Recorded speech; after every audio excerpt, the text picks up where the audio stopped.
अस्सलाम वालेकुम viewers, colour news के साथ मैं हूं आपकी मेज़बान मीरब शहजादी। जंग बंदी की तमाम तजावीज़ मुस्तरद। इसराइल ने रफ़ा में बड़े जंगी ऑपरेशन की मंजूरी दे दी। हम रफ़ा में दाखिल होंगे और इसराइली अवाम की सलामती को बहाल करने और मुल्क के लिए मुकम्मल फतह हासिल करने के लिए हमास को ख़त्म करके अपने मिशन को मुकम्मल करेंगे। नेतन्याहू।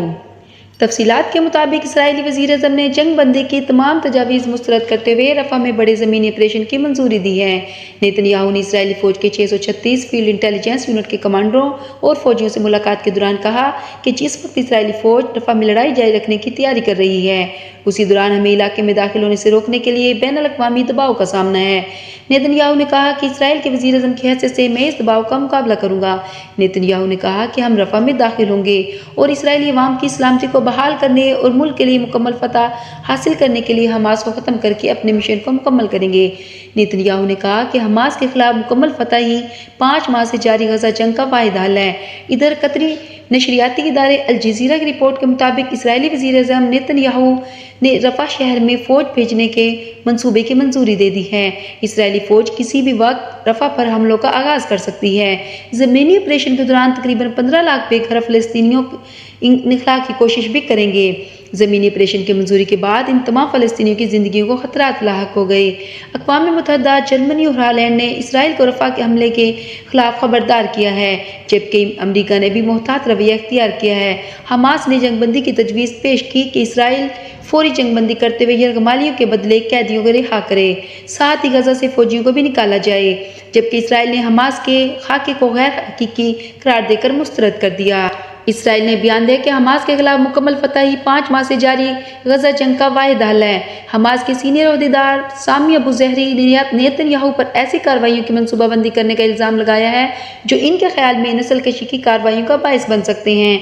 7 अक्टूबर से गजा पर इसराइली हमलों में कम अज़ कम 31,490 फ़लस्तीनी शहीद और 73,439 ज़ख्मी हो चुके हैं। हमास के 7 अक्टूबर के हमले में इसराइल में मरने वालों की तादाद 1,139 है। इसराइली वज़ीर-ए-आज़म नेतन्याहू ने फ़ौजी अड्डे ओफर के दौरे के दौरान एक बयान में फ़ौज की रफ़ा में दाखिल होने से रोकने के बैनुल-अक़वामी दबाव को मुस्तरद कर दिया है। वाज़ेह रहे, इसराइली वज़ीर-ए-आज़म अमरीकियों को अपने मौक़िफ़ और रुझानात पर कायल करने के लिए दबाव की मुहिम जारी रखे हुए हैं। वाशिंगटन में इसराइल के हामी group American Israel public affairs committee को वीडियो के जरिए दी गई एक तकरीर में उन्होंने तिल ऐब के मौक़िफ़ का भरपूर दिफा किया और जोर दिया कि इसराइल ने गजा में फ़लस्तीनी शहरियों के तहफ़्फ़ुज़ के लिए अपनी बसात के मुताबिक सब कुछ किया है।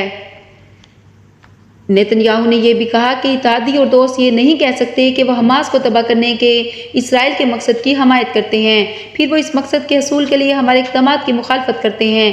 कई बैनुल-अक़वामी तंजीमों, मगरबी और अरब ममालिक ने खबरदार किया है कि रफ़ा पर कोई भी हमला बड़ी तबाही का बायस बनेगा। रफ़ा में इस वक्त तकरीबन 14 लाख बेघर फ़लस्तीनी पनाह लिए हुए हैं। अक़वाम मुत्तहिदा ने यह भी खबरदार किया कि पूरी पट्टी में कोई जगह भी महफूज नहीं है और इसलिए रफ़ा के बेघर अफराद को मुंतकिल नहीं किया जा सकता और इस मसले पर बात करना एक ख्याली बात है।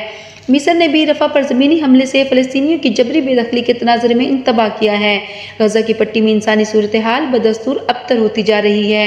अक़वाम मुत्तहिदा के मुताबिक तकरीबन 22 लाख अफराद की आबादी में बेबड़ा हिस्सा बड़े पैमाने पर फाका कशी के खतरे से दो चार है, ख़ास तौर पर इस तनाज़ुर में कि गजा में इमदाद का दाखिला इसराइली इजाज़त से मशरूत है।